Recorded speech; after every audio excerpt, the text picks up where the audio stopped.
जैसे हम कोई कल्पना करते हैं, कोई भावना करते हैं, उसमें जो दृश्य आता है, समझ रहे ना, समझ रहे ना, मतलब आंख बंद है या खुली है, सामने का दृश्य नहीं दिख रहा, और हम जो सोच रहे हैं वो दृश्य सामने, वो मानस दृष्टि कहते हैं इसे। तो हमारे मानस दृष्टि में जैसे हम राधा नाम रट रहे, तो मानस दृष्टि में राधा लिखा हो, और जिह्वा से धीरे से उच्चारण हो रहा राधा, और श्रवणेंद्रिय में हमें वो अंदर से श्रवणेंद्रिय में सुनाई दे रहा हो राधा।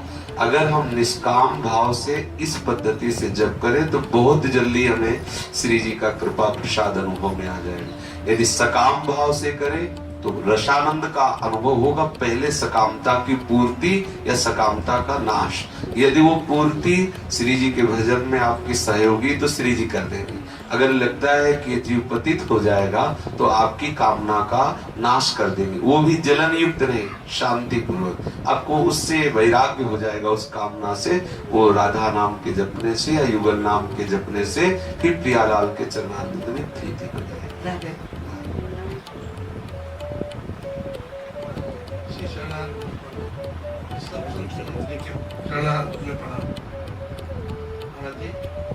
थोड़ा सा संतों के बीच में आपके सानिध्य में कोई शब्द कहना चाहता हूँ। गृहस्थी न हम जैसे गृहस्थी न हो जी, संत मंडली हो, आप उनके बीच में कभी किसी दिन फिर समय नहीं, सच ये होने के बाद सब चले जाते हैं तो अपने संत पर करेगा। ठीक है, तो मैं अभी आ जाऊँ। आज तो उत्सव है इसलिए आज नहीं, किसी दिन ठीक श्री हरिवंश महाराज जी, ये पांडवों के स्वर्गारोहण जो हुआ है उसमें बताया गया कि युधिष्ठिर को छोड़कर बाकी लोगों को नरक हुआ, और युधिष्ठिर जी को नरक का एहसास कराया गया।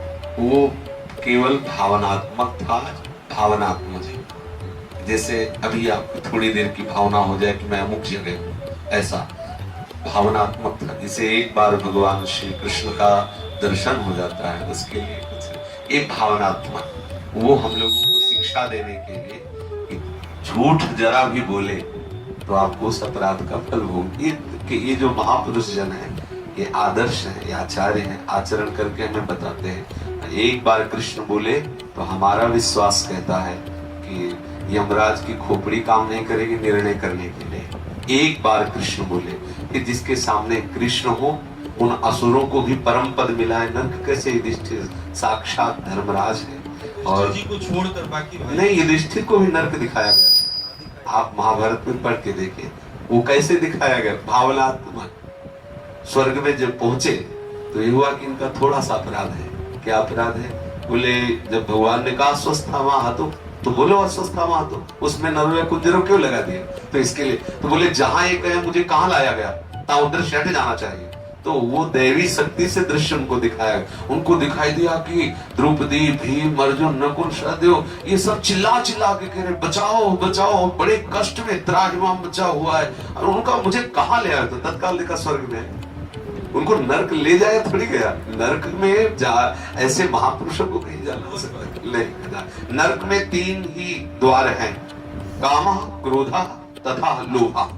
गीता में स्वयं भगवान श्री कृष्ण ने नरकस्येदं द्वारम, क्या त्रिविधम नरकस्येदं द्वारम नाशन मात्मना का लोहा तस्मात् त्रयम् त्यजेत्। अगर 3 का त्याग हो जाए तो उससे नरक नहीं जाना पड़ेगा, काम, क्रोध और लोभ। और ये तीनों हों उसके, और यदि वो भगवान नाम का आश्रय ले ले तो भी उसे नरक नहीं जाना पड़ेगा, कितना भी पापी क्यों हो। जैसे हमारे यहाँ कहा गया, कैसे वो पापी क्यों न हो, हरिवंश नाम जो ले, अलक लड़े तीरी झिके, महल खवासी दे।